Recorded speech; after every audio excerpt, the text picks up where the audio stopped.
ETF index mutual funds నేర్చుకుని stock మార్కెట్లో రాణించాలనుకుంటున్నారా? వెంటనే ఈ నెంబర్కి కాల్ చేయండి. నమస్తే రమగారు. నమస్తే జయ.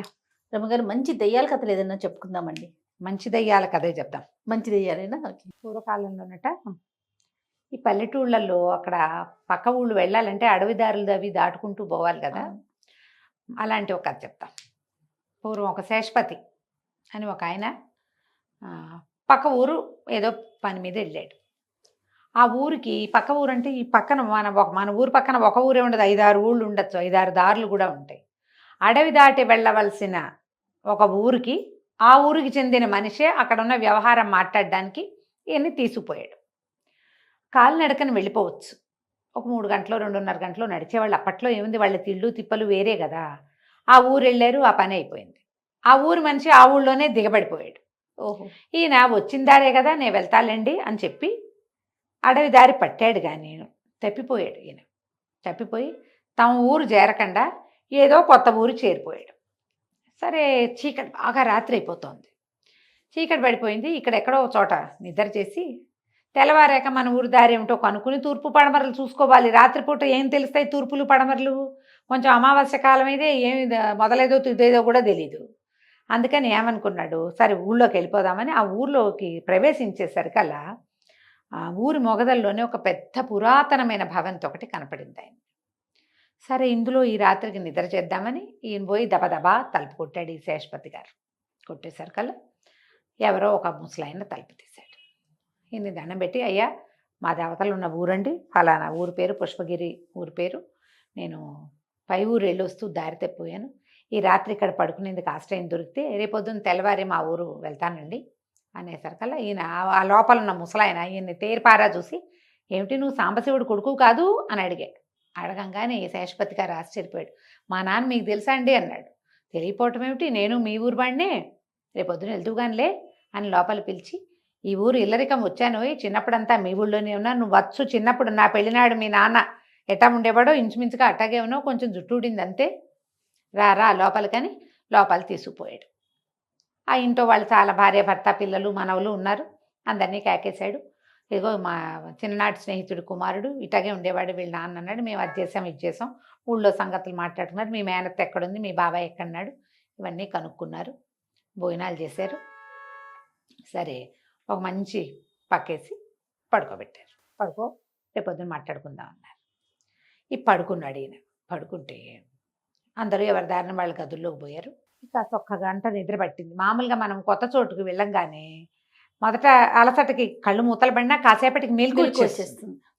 ఎందుకంటే అక్కడ ఉండే శబ్దాలు మనకు కొత్తవి. మొదట్లో అలసటకే నిద్ర వస్తుంది. మనం ఈవెనింగ్ కొత్త ఊళ్ళల్లో హోటళ్లలో పడుకున్నా కూడా మెలకు వచ్చేస్తుంది. ముందు కాసేపు ఒళ్ళలసటకి నిద్ర వస్తుంది, మెలకు వచ్చిందా ఇంకా నిద్ర పట్టదు, ఏదో చూస్తూ ఉంటాం ఆకాశంలోకి.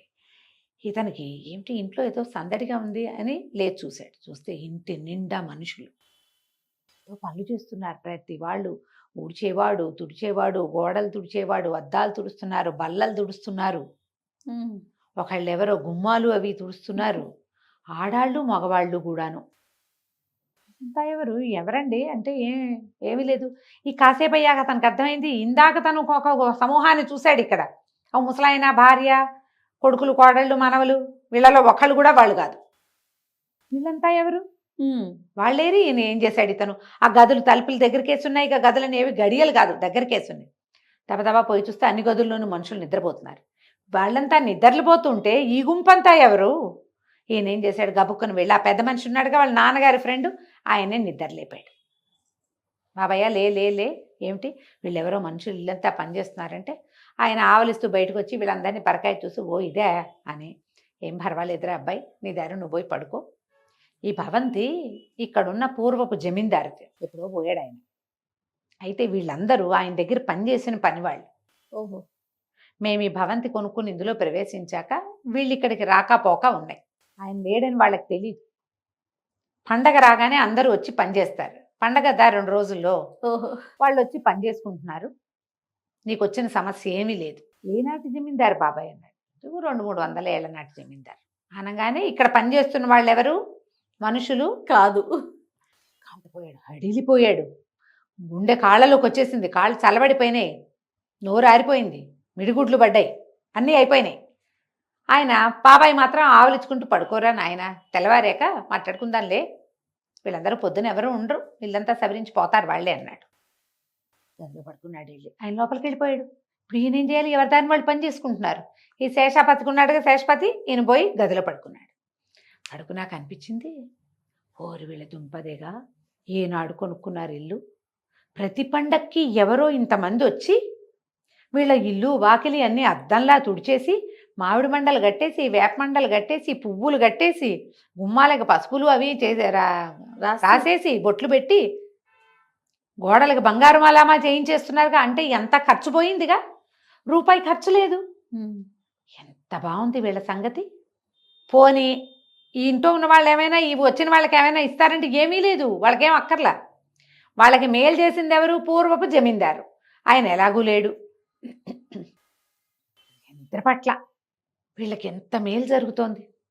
వీళ్ళని బతిమలాడి మన ఇంటికి పట్టుకుపోతే మనకెంత బాగుంటుంది అని ఆలోచించి ఏం చేశాడు? తెల్లవారుజామున లేచి బయటకు వచ్చేసాడు. వచ్చేసి ఆ పని చేస్తున్న వాళ్ళని అందరినీ కేకలు పెట్టి ఇలా కుదిపి చెప్పటం మొదలుపెట్టాడు. ఎందుకు వీళ్ళకి పని చేస్తారు? వీళ్ళెవరు మీకేం మేలు చేయరు, మీకేం కావాలంటే అది చేస్తా, చక్కగా మా ఇంటికి వచ్చి పని చేయండి, నాతో పాటు రండి అని అడగటం మొదలుపెట్టాడు. ఒక బలాఢ్యుడైన వాడు ఒకడొచ్చి ఇతన్ని ఎత్తి బయటికి విసిరేసాడు. విసిరేసాడు. పెద్ద పెద్దగా కేకలు పెట్టాడు.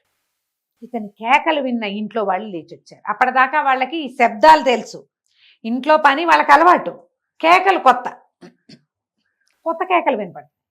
ఈ లోపల ఉన్న వాళ్ళు బయటకు వచ్చారు. ఆ ముసలాయన కూడా లేచి వచ్చాడు. బయట చిత కొట్టినట్టు ఉండి విసిరేయబడి ఉన్నాడు. లేవదీశారు. లేవదీస్తే ఇతను అన్నాడు, శేషాపతి ఏమిటి వాళ్ళెవారు మీరు? ఈ దొంగ మొహాలు, ఇవన్నీ దయ్యాలు, ఏం మేలు చేస్తారు వీళ్ళు మీకు? చూడండి నన్ను ఎట్లా కొట్టి బయటపడేశారు అనేసరికల్లా ముసలాయనకి అర్థమైంది, ఇంతకాలంగా మా ఇంట్లో వీళ్ళు వచ్చి పనిచేస్తూ మమ్మల్ని ఎవరిని ఏమీ చేయలే, ఈ కొత్తగా వచ్చిన వాడిని ఎందుకు పడేశారు?